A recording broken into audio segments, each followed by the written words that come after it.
નમસ્કાર ગુજરાત। આજના એક નવા સમાચારની અંદર મિત્રો વાત કરીએ તો ગુજરાત રાજ્યની ઉપર થોડા જ દિવસોમાં બે વાવાઝોડાની આગાહી કરવામાં આવી ગઈ છે મિત્રો। તેમાં સૌપ્રથમ એક પહેલું વાવાઝોડું છે તે બંગાળની ખાડી તરફ સક્રિય થઈ રહ્યું છે અને બીજું વાવાઝોડું છે તે અરબ સાગરની અંદર મજબૂત સ્થિતિમાં જોવા મળી રહ્યું છે। એટલે કે મિત્રો હાલ ભર ઉનાળાની અંદર ચોમાસા જેવો માહોલ ગુજરાત પર છવાઈ જશે, જેમના કારણે ખેડૂતોને પણ નુકસાન થવાનું છે। તો મિત્રો સૌપ્રથમ વાત કરીએ તો અરબ સાગરમાં એક નવું વાવાઝોડું સક્રિય થવા જઈ રહ્યું છે, જેમની અસર ગુજરાત પર થવાની છે અથવા તો ઓમાન તરફ તેમની અસર વધુ પ્રમાણે થઈ શકે છે। મિત્રો તમે જે રીતે સ્ક્રીન પર જોઈ શકો છો તે રીતે આ વાવાઝોડું છે તે આગામી 10 દિવસમાં આગળ ને આગળ વધતું જશે। અરબ સાગરની અંદર આ વાવાઝોડું મજબૂત સ્થિતિમાં આવી ગયું છે અને ગુજરાત તરફ આગળ વધી રહ્યું છે। તો બીજી તરફ વાત કરીએ તો પશ્ચિમ બંગાળની આસપાસ બંગાળની ખાડીમાં પણ એક નવું વાવાઝોડું સક્રિય થયું છે, જેમના કારણે હાલ ત્યાં લાગુ વિસ્તાર છે ભારતના જે દરિયાકાંઠાના વિસ્તાર છે તે પૂર્વ દિશાની અંદર જે તેમના પર અસર પણ વધુ જોવા મળી શકે છે આ વાવાઝોડાની। આ વાવાઝોડા કારણે આગામી થોડા દિવસોમાં ફરીથી વરસાદી માહોલ છવાઈ જશે। તો મિત્રો સૌપ્રથમ વાત કરીએ તો આ વાવાઝોડું ધીમે ને ધીમે આગળ વધી રહ્યું છે। તમે જે રીતે સ્ક્રીન પર જોઈ શકો છો તે રીતે આ વાવાઝોડું વધુ ને વધુ સક્રિય અને ઝડપી પવનો સાથે આગળ વધી રહ્યું છે। આગાહી કરવામાં આવી ગઈ છે કે 25 મેની આજુબાજુ ગુજરાત રાજ્ય પર વાવાઝોડાના ખતરાના કારણે વરસાદી માહોલ છવાઈ જશે।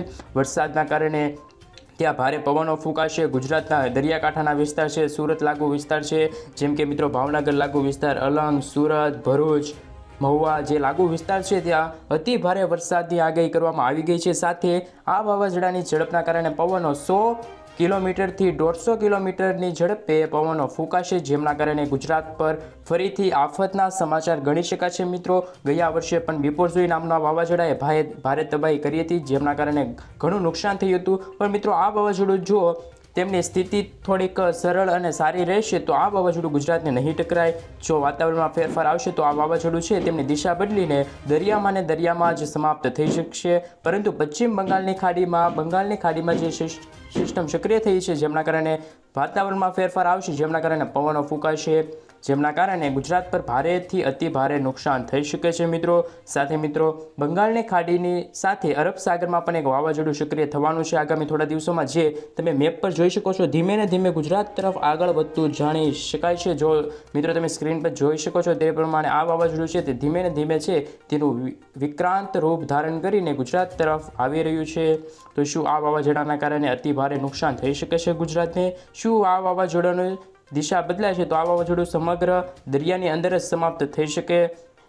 જો મિત્રો વાત કરીએ તો ચોમાસું હજી બેસવાનું બાકી છે। જૂન મહિનાની અંદર ચોમાસાની શરૂઆત થશે, પણ જો આ વાવાઝોડું આવી જશે તો 5 થી 6 દિવસ સુધી વરસાદી માહોલ રહેશે, જેમના કારણે ચોમાસું વહેલું આવી શકે તેમની પણ આગાહી હવામાન નિષ્ણાંત દ્વારા કરવામાં આવી ગઈ છે। હવામાન નિષ્ણાંત આંબાલાલ પટેલે પણ આગાહી કરી હતી કે ગુજરાત પર ખતરનાક બે વાવાઝોડાની આગાહી કરવામાં આવી છે। મિત્રો જે રીતે તમે સ્ક્રીન પર જોઈ શકો છો મિત્રો તે પ્રમાણે છે તે 25 થી 26 તારીખની અંદર છે તે આ એક બંગાળની ખાડીમાં એક નવું વાવાઝોડું સક્રિય થયું છે। તે બંગાળની પશ્ચિમ બંગાળ છે ત્યાં લાગુ વિસ્તારમાં તેમના કારણે આ વાવાઝોડું ઉદ્ભવ્યું છે, જેમના કારણે પશ્ચિમ બંગાળના લાગુ વિસ્તારમાં વરસાદી માહોલ રહેશે। સાથે ભારતની વાત કરીએ તો ભારતમાં પણ અમુક રાજ્યો છે દરિયાકાંઠાના ત્યાં પણ વરસાદની માહોલ રહેશે। આ એક તમે મુંબઈની આસપાસ જોઈ શકો છો આ વાવાઝોડું છે તે અરબ સાગરની અંદર સક્રિય થયું છે, જેમના કારણે મુંબઈ છે ત્યાં લાગુ વિસ્તાર છે, નાસિક ને ત્યાં આ દરિયાકાંઠાના વિસ્તાર ત્યાં વરસાદી માહોલ રહેવાની શક્યતા જોવા મળી રહી છે। થોડાક દિવસો પહેલાં પણ ત્યાં ભારે પવનો અને આંધી તોફાન સાથે વરસાદ વરસ્યો હતો।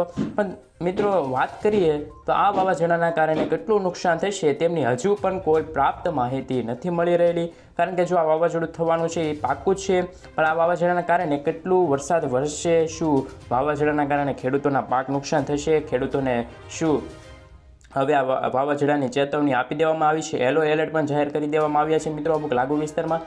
સેટેલાઇટ પ્રમાણે પણ આપણે મિત્રો જોઈશું તેમના પહેલાં આ વાવાઝોડાના કારણે થતી ગરમીમાં પણ આગામી દિવસોમાં થોડોક વધારો થતો જણાશે, કારણ કે આ વાવાઝોડાના કારણે પવનો સ્થિર થતા જણાય છે અને આ વાવાઝોડું આવશે ત્યારે ભારે ઠંડા પવનો પણ ફૂંકાઈ જશે, જેથી આ ગુજરાત પર આ રીતના પવનો ફૂંકાવાની આગાહી કરવામાં આવી ગઈ છે મિત્રો. તમે જે રીતે જોઈ શકો છો તે નવા નક્ષત્રના કારણે પવનો પણ ફૂંકાશે, કારણ કે ગુજરાતમાં આંધી અને વંટોળ સાથે વરસાદની આગાહી કરવામાં આવી છે મિત્રો. સેટેલાઇટની અંદર તમે જોઈ શકો છો કે વાદળછાયા વાતાવરણ વચ્ચે પશ્ચિમ બંગાળની અંદર વાદળછાયા વાતાવરણ જોવા મળી રહ્યા છે, જેમના કારણે ત્યાં વરસાદી માહોલ સાથે ભારેથી અતિ ભારે પણ પવનો ફૂંકાવાના છે, જેમના કારણે આ ભારતના છે તે નીચેનો ભાગ છે ત્યાં પણ અતિ ભારે વરસાદની આગાહી કરવામાં આવી છે મિત્રો.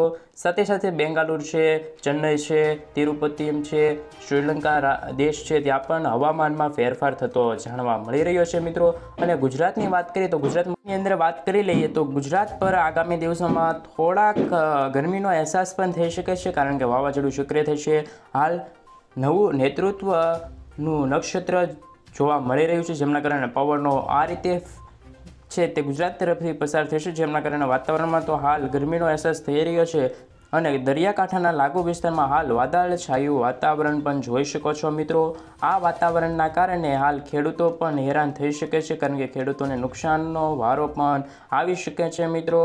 સાથે મિત્રો જો વાત કરીએ તો પશ્ચિમ બંગાળમાં આ સિસ્ટમ સક્રિય થવાના કારણે ફરીથી ચોમાસું વહેલું બેસે તેવી પણ આગાહી કરવામાં આવી ગઈ છે મિત્રો. આ વરસાદી માહોલના કારણે ભારતના જે પશ્ચિમી ભાગો છે ત્યાં ભુવનેશ્વર છે, ત્યાં ભુવનેશ્વરના લાગુ વિસ્તાર છે ત્યાં પણ હવામાનમાં ફેરફાર થતો જોવા મળી રહ્યો છે. કોલકાતામાં પણ વરસાદી માહોલ આગામી દિવસોમાં જોવા મળી શકે છે, જેમના કારણે ત્યાં પણ હવામાનમાં ફેરફાર જોવા મળી રહ્યો છે મિત્રો. આ બે વાવાઝોડાના કારણે સિસ્ટમ સક્રિય થઈ રહી છે. સિસ્ટમ સક્રિય થવાના કારણે સાયક્લોનિક સિસ્ટમના કારણે વાતાવરણમાં પણ અત્યારે હાલ ગરમીનો અહેસાસ થઈ રહ્યો છે. ભર ઉનાળે પણ મિત્રો સૌપ્રથમ વાત કરીએ તો આ વરસાદના કારણે ખેડૂતોને વધારે નુકસાન થતું જણાય છે મિત્રો. સાથે મિત્રો જો આ બે વાવાઝોડા છે તેમની દિશા એ બદલાવશે નહીં, તો આ વાવાઝોડા છે તે ગુજરાત પર અરબ સાગરનું વાવાઝોડું ગુજરાત તરફ અને બંગાળની ખાડીનું વાવાઝોડું ભારતના જે પૂર્વી વિસ્તારો છે ત્યાં પણ ટકરાશે, જેમના કારણે ત્યાં વરસાદી માહોલ થશે અને વાવાઝોડાની પણ આગાહી કરવામાં આવી ગઈ છે મિત્રો.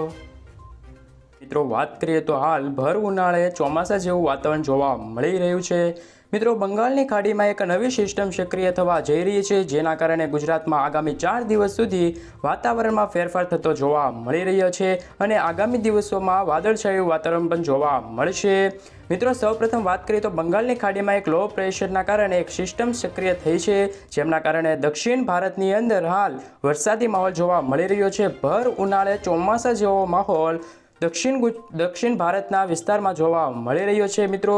બીજી તરફ મિત્રો વાત કરીએ તો અરબ સાગરની અંદર પણ એક નવી સિસ્ટમ સક્રિય થવા જઈ રહી છે. આગામી 4 દિવસમાં બંગાળની ખાડીથી લઈને અરબ સાગર સુધીમાં એમ 4 દિવસ સુધી આગામી વાતાવરણમાં ફેરફાર થવા જઈ રહ્યો છે, જેમના કારણે આખા ભારત દેશમાં હવામાનમાં ફેરફાર થયો છે મિત્રો. અને આગામી દિવસોમાં વાદળછાયા વાતાવરણ વચ્ચે ભર ઉનાળે ચોમાસા જેવો માહોલ છવાઈ જશે મિત્રો. ગુજરાતના દરિયાકાંઠાના વિસ્તારમાં પણ હાલ વાદળછાયું વાતાવરણ જોવા મળ્યું છે અને આગામી દિવસોમાં પણ વાદળછાયું વાતાવરણ રહેશે. સાથે ભારે પવન અને ગાજવીજ સાથે દક્ષિણ ગુજરાતમાં પણ વાતાવરણમાં ફેરફાર થયો છે, જેમના કારણે ત્યાં પણ વરસાદી માહોલ જોવા મળી શકે છે અને આગામી દિવસોમાં વરસાદ વરસી શકે છે મિત્રો. સૌપ્રથમ વાત કરીએ તો ગુજરાતમાં ભાવનગર, અલંગ, મહુવા, ઉના જે સૌરાષ્ટ્રના અને ગુજરાતના દરિયાકાંઠાના વિસ્તાર છે ત્યાં હાલ હળવી ધારે વરસાદ વરસી રહ્યો છે, જેમના કારણે ખેડૂતોને પણ પાકનું નુકસાન થવા જઈ રહ્યું છે. સાથે મિત્રો વાત કરીએ તો પોરબંદર, ગીર સોમનાથ, જૂનાગઢમાં પણ ખેડૂતોને નુકસાનનો વારો આવ્યો છે. ખેડૂતોના પાકને એમ કે કેરી અને પપૈયાના પાકને પણ હાલ નુકસાન થયું છે. ભારે પવન અને ગાજવીજ સાથે વરસાદની આગાહી કરવામાં આવી છે.